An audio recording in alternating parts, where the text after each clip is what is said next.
आज के इस विस्तृत और गहन चर्चा में हम एक बहुत ही दिलचस्प स्रोत सामग्री के पन्नों में उतलने वाले हैं। बिल्कुल। और ये सामग्री मतलब कोई साधारण ऐतिहासिक दस्तावेज नहीं है। जी, ये सूफी कवि मलिक मोहम्मद जायसी की अमर रचना पद्मावत के उन अंशों पर आधारित है जिसे the legend of Padmavati love honour and sacrifice के रूप में हमारे सामने रखा गया है। और जो लोग इस विषय को गहराई से फॉलो करते हैं उन्हें राजा रत्नसेन, रानी पद्मावती और अलाउद्दीन खिलजी की बुनियादी कहानी तो शायद पता ही होगी। हाँ, बुनियादी कहानी तो काफी चर्चित है। इसलिए आज का हमारा मकसद सिर्फ वो जानी मानी कहानी दोहराना नहीं है। आज हम उन परतों को उघाड़ेंगे जो इस महाकाव्य के भीतर छिपी हैं। सही कहा। अक्सर हम ऐतिहासिक या साहित्यिक गाथाओं को सिर्फ एक राजा रानी की प्रेम कहानी मानकर किनारे कर देते हैं, लेकिन इस सामग्री का गहराई से विश्लेषण करना जरूरी है। जरा सोचिए, कैसे एक तोता महज एक पक्षी न होकर एक बहुत बड़ा दूत बन जाता है। या फिर कैसे दरबार से निकाला गया सिर्फ एक दरबारी पूरे साम्राज्य की नींव हिला देता है। और सबसे बड़ी बात, कैसे एक रानी अपनी सुंदरता से कहीं ज्यादा अपनी कुशाग्र बुद्धि के लिए जानी जाती है। चलिए इसे विस्तार से समझते हैं। देखिए, इस सामग्री का गहराई से विश्लेषण करना इसलिए जरूरी है क्योंकि ये सत्ता, कस्तूरी जैसी लालसा और मानव मनोविज्ञान के सबसे अंधेरे कोनों को उजागर करती है। जी, जायसी ने सिर्फ इतिहास नहीं लिखा है, उन्होंने इंसानी फितरत, लीडरशिप और कूटनीति के ऐसे पन्ने रचे हैं जो आज की दुनिया में भी सच हैं। तो कहानी की शुरुआत उसी मशहूर किस्से से होती है जहां सिंगल द्वीप की राजकुमारी पद्मावती का जिक्र आता है। स्रोत के मुताबिक उनकी सुंदरता और गुणों की बहुत चर्चा थी। हाँ, लेकिन यहाँ जो किरदार सबसे ज्यादा ध्यान खींचता है वो है हिरामन नाम का तोता। आम कहानियों में मतलब पक्षी सिर्फ सजावट के लिए होते हैं। पर यहाँ हिरामन उड़कर चित्तौड़ पहुंचता है। ये सिर्फ एक साधारण आकर्षण था या इसके पीछे कुछ और भी गहरे संकेत छिपे हैं? यहाँ जो बात सबसे अधिक ध्यान खींचती है वो ये है कि जायसी की इस रचना को सूफी परंपरा के नजरिए से भी देखा जाना चाहिए। सूफी परंपरा मतलब इसका कोई आध्यात्मिक अर्थ है? बिल्कुल।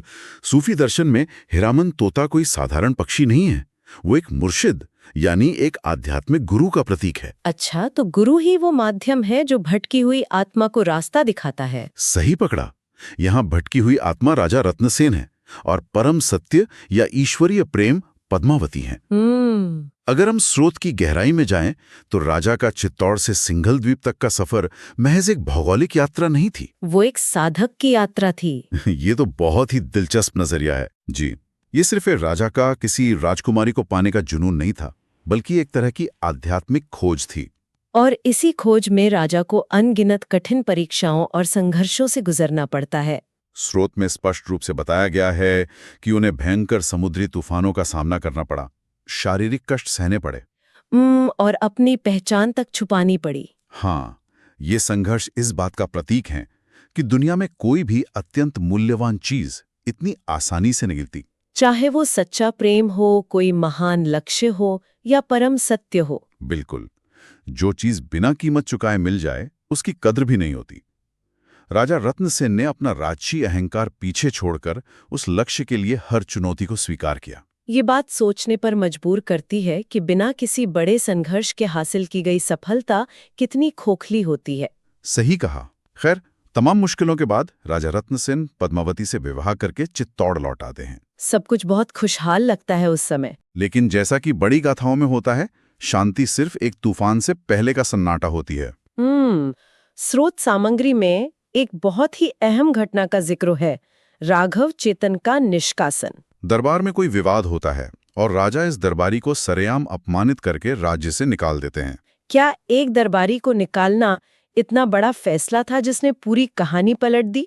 अगर हम इसे व्यापक संदर्भ में देखें तो ये घटना कूटनीति और राजधर्म की एक बहुत बड़ी चूक की तरफ इशारा करती है। वो कैसे? देखिए, राघव चेतन कोई साधारण व्यक्ति नहीं था। वो दरबार के उन चुनिंदा लोगों में से था जो राज्य के कई राज जानता था, अंदरूनी व्यवस्थाओं को समझता था। तो जब किसी ऐसे व्यक्ति को सार्वजनिक रूप से जलील करके निकाला जाता है तो उसका आहत अहंकार उसे किसी भी हद तक जाने पर मजबूर कर सकता है। और बिल्कुल यही हुआ। ये व्यक्तिगत अपमान एक प्रतिशोध में बदल गया। राघव चेतन सीधे दिल्ली के सुल्तान अलाउद्दीन खिलजी के पास पहुंच गया। ऐसा तिलिस्म रचता है कि खिलजी के दिमाग पर उन्हें पाने की धुन सवार हो जाती है। जी। लेकिन मुझे एक बात समझ नहीं आती, खिलजी एक बहुत बड़ा शासक था, उसके पास इतना बड़ा साम्राज्य था, दौलत थी। बिल्कुल। फिर सिर्फ किसी की सुंदरता के बारे में सुनकर एक इतने बड़े राज्य पर आक्रमण कर देना, क्या ये सिर्फ प्रेम या आकर्षण था या सत्ता का कोई दूसरा ही रूप? ये प्रेम तो कतई नहीं था। इसे विशुद्ध रूप से लालसा और सत्ता के अहंकार के रूप में देखा जाना चाहिए। सत्ता का अहंकार? हाँ, मनोविज्ञान के नजरिए से देखें तो खिलजी का आक्रमण इस बात का प्रमाण है कि जब इंसान के पास असीमित शक्ति आ जाती है तो वो दुनिया की हर खूबसूरत चीज को सिर्फ एक वस्तु समझने लगता है, जिस पर केवल उसी का अधिकार हो। बिल्कुल। राघव चेतन ने खिलजी के इसी अहंकार को हवा दी थी। उसने सिर्फ एक स्त्री की सुंदरता का बखान नहीं किया था। तो उसने क्या किया? उसने खिलजी के दिमाग में ये बात डाल दी कि दुनिया का सबसे महान शासक होने के बावजूद अगर उसके पास पद्मावती नहीं है तो उसका साम्राज्य अधूरा है। बाप रे, ये तो सीधे उसके अहंकार पर चोट थी। हाँ, ये आक्रमण एक शासक की जिद थी जो किसी भी नाक को स्वीकार नहीं कर सकता था। यहाँ से कहानी और भी दिलचस्प हो जाती है। बिल्कुल। खिलजी चित्तौड़ के किले की घेराबंदी कर लेता है, लेकिन चित्तौड़ का किला अजेय था। उसे सीधे युद्ध में जीतना लगभग नामुमकिन था। जी। स्रोत के मुताबिक जब खिलजी को ये समझ आ जाता है तो वो कूटनीति और धोखे का सहारा लेता है और चालबाजी से राजा रत्नसेन को ही बंदी बना लेता है। अब जरा उस वक्त के हालात की कल्पना करनी चाहिए। हाँ, राजा दुश्मन के कब्जे में है, बाहर एक विशाल सेना का डेरा है और पूरे राज्य में हाहाकार मचा है। आमतौर पर ऐसी कहानियों में हम देखते हैं कि इस मोड़ पर सब बिखर जाता है, लेकिन रानी पद्मावती हार नहीं मानती। और यही वो हिस्सा है जो इस पूरे महाकाव्य को बाकी कहानियों से अलग और विशेष बनाता है। कैसे? अक्सर हम ऐतिहासिक गाथाओं में पुरुषों के युद्ध कौशल को ही महिमा मंडित होते देखते हैं। स्त्रियों को या तो संघर्ष का कारण माना जाता है या फिर कमजोर इकाई जिन्हें बचाया जाना है। सही कहा। लेकिन यहाँ परिदृश्य बिल्कुल उल्टा है। इस गहरे संकट में पद्मावती विलाप करती हुई या लाचार रानी नहीं है। वो एक बेहद कुशल रणनीतिकार के रूप में सामने आती हैं। उन्होंने खिलजी के उसी अहंकार का इस्तेमाल उसके खिलाफ एक हथियार के रूप में किया। जी हाँ, और उनकी वो रणनीति सच में हैरान करने वाली है। स्रोत सामग्री में उस योजना का जो विवरण है वो रोंगटे खड़े कर देता है। पद्मावती खिलजी को यह संदेश भिजवाती हैं कि वो उसके पास आने को तैयार हैं, लेकिन एक शर्त के साथ। हाँ, कि वो अपनी सैकड़ों दासियों के साथ पालकियों में आएंगी। और खिलजी अपनी जीत के अहंकार में अंधा होकर इस शर्त को मान लेता है। लेकिन उन पालकियों में दासियां नहीं थीं, बल्कि चित्तौड़ के सबसे बेहतरीन और हथियारबंद सैनिक थे। बिल्कुल। और आप इस योजना की बारीकी देखिए। ये केवल सैनिकों को अंदर छिपाने का मामला नहीं था, ये दुश्मन के दिमाग से खेलने की एक मनोवैज्ञानिक रणनीति थी। पद्मावती जानती थी कि खिलजी की कमजोरी उसकी लालसा है, जो उसकी सोचने समझने की क्षमता को कुंद कर देगी। और जब वे सैकड़ों पालकियां दुश्मन के खेमे में पहुंचती हैं तो खिलजी की सेना पूरी तरह से बेपरवाह होती है। अचानक से पालकियों से सैनिक निकलते हैं, एक जबरदस्त हमला होता है और वे राजा रत्नसेन को सुरक्षित छुड़ाकर वापस किले में ले आते हैं। ये साहस सिर्फ शारीरिक नहीं था, ये पूरी तरह से बौद्धिक साहस था। दिमाग की ताकत से एक बहुत बड़ी सेना को चकमा दे दिया गया।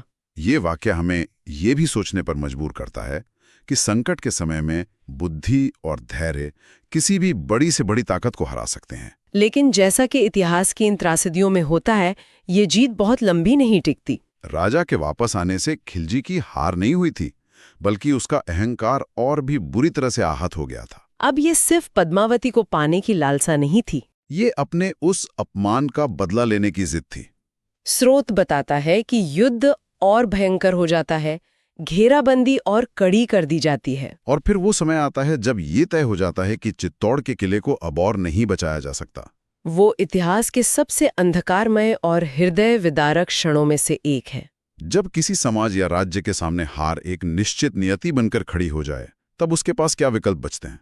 आमतौर पर समर्पण कर दिया जाता है या फिर दुश्मन की शर्तों को मान लिया जाता है। लेकिन राजपूत परंपरा और इस स्रोत सामग्री के अनुसार जब बचने का कोई मार्ग नहीं बचा, तो चित्तौड़ के लोगों ने समर्पण के बजाय बलिदान का रास्ता चुना। और यहाँ हमें दो बहुत ही महत्वपूर्ण और बाहरी शब्दों का अर्थ समझना होगा, साका और जौहर। मैंने इन शब्दों के बारे में पढ़ा तो है, लेकिन अक्सर लोग इन दोनों को एक ही समझ लेते हैं। जी, ये बहुत बड़ी गलतफहमी है। जब किले के पतन को टाला नहीं जा सकता था, तो पुरुषों ने साका किया। इसका मतलब है केसरिया बाना पहनकर किले के दरवाजे खोल देना और दुश्मन की विशाल सेना पर भूखे शेरों की तरह टूट पड़ना। उन्हें पता था कि वो वापस नहीं आएंगे। उनका मकसद जीतना नहीं था, बल्कि लड़ते हुए अपनी मातृभूमि के लिए प्राण न्यौछावर करना था। और दूसरी तरफ किले के भीतर रानी पद्मावती और अन्य स्त्रियों ने जौहर किया। जौहर को अक्सर लोग सिर्फ आत्महत्या समझ लेते हैं, लेकिन स्रोत की गहराई में जाएं तो ये दुश्मन को उसकी सबसे बड़ी हार देने की एक रणनीतिक और आध्यात्मिक प्रक्रिया थी। यानी खिलजी जिस चीज को जीतने आया था उस तक वो कभी पहुंच ही ना सके। बिल्कुल। जौहर का अग्निकुंड केवल शरीर को भस्म करने के लिए नहीं था, वो इस बात का उद्घोष था कि दुश्मन हमारे राज्य की दीवारें तो तोड़ सकता है, हमारी जमीन छीन सकता है, लेकिन हमारी आत्मा, हमारे आत्मसम्मान और हमारी पवित्रता पर कभी कब्जा नहीं कर सकता। ये अपनी मर्जी से मृत्यु को गले लगाना था, ताकि दुश्मन को वो जीत कभी हासिल ही ना हो जिसके लिए उसने इतना रक्तपात किया। खिलजी को राख और पत्थरों का एक किला तो मिल गया, लेकिन उसकी लालसा हमेशा के लिए उस अग्निकुंड में हार गई। तो इसका असली अर्थ क्या है? अगर हम इस पूरे महाकाव्य से मिले संकेतों को आज के जीवन में उतारें, तो ये केवल राजाओं और सुल्तानों की कहानी नहीं रह जाती। जायसी की ये रचना हमें सिखाती है कि चाहे प्रेम हो या हमारा आत्मसम्मान, उसकी नींव त्याग पर टिकी होती है। जिस चीज के लिए कोई अपना सर्वस्व न्योछावर करने को तैयार नहीं है, वो चीज उसकी कभी हो ही नहीं सकती। और सबसे बड़ी बात, जब परिस्थितियां पूरी तरह से खिलाफ हों, तब भी आदर्श ही पहचान तय करते हैं। इससे एक महत्वपूर्ण सवाल उठता है कि हम अपनी जिंदगी में वीरता को कैसे देखते हैं। क्या वीरता सिर्फ तलवार चलाने में है? इस गाथा का सार ये है कि सबसे बड़ी वीरता अपने मूल्यों के साथ खड़े रहना है, तब भी जब हार सामने खड़ी हो। बाहरी ताकतें सब कुछ छीन सकती हैं, लेकिन वे निष्ठा और स्वाभिमान को तब तक नहीं तोड़ सकती जब तक कोई खुद घुटने ना टेक दे। पद्मावती का जौहर हो या रत्नसेन का संघर्ष, ये सब इसी बात का प्रतीक है कि मूल्य आधारित जीवन की कीमत हमेशा चुकानी पड़ती है। लेकिन वही जीवन समय की कसौटी पे अमर हो जाता है। आज की इस चर्चा ने यकीनन इस स्रोत सामग्री के ऐसे कई पन्ने खोले हैं जिन पर आमतौर पर ध्यान नहीं जाता। एक तोते की उड़ान से लेकर एक धधकते अग्निकुंड तक की ये यात्रा मानव स्वभाव की सबसे बड़ी ताकतों और सबसे गहरी कमजोरियों का आईना है। अब इस चर्चा को विराम देने से पहले एक ऐसा विचार सामने आता है जिस पर गहराई से मनन किया जा सकता है। पूरी कहानी में हमने देखा कि खिलजी के आक्रमण और चित्तौड़ के उस भयंकर विनाश का जो सबसे पहला कारण बना, वो एक बाहरी व्यक्ति नहीं था, बल्कि राघव चेतन नाम के एक दरबारी का अपमान था। क्या किसी महान साम्राज्य या यहाँ तक के किसी भी मजबूत व्यवस्था का पतन हमेशा बाहरी शत्रुओं के शक्तिशाली होने से ही होता है? या फिर इस विनाश की वास्तविक शुरुआत हमेशा हमारी अपनी आंतरिक कला, अहंकार और अपनों के ही अपमान से होती है? यदि चित्तौड़ के दरबार में राघव चेतन को उस तरह जलील करके ना निकाला जाता, तो क्या चित्तौड़ के इस भयानक विनाश और जौहर की नौबत कभी आती? क्या हमारे अपने व्यवहार और हमारी आंतरिक नीतियां ही अंततः हमारी सबसे बड़ी कमजोरियों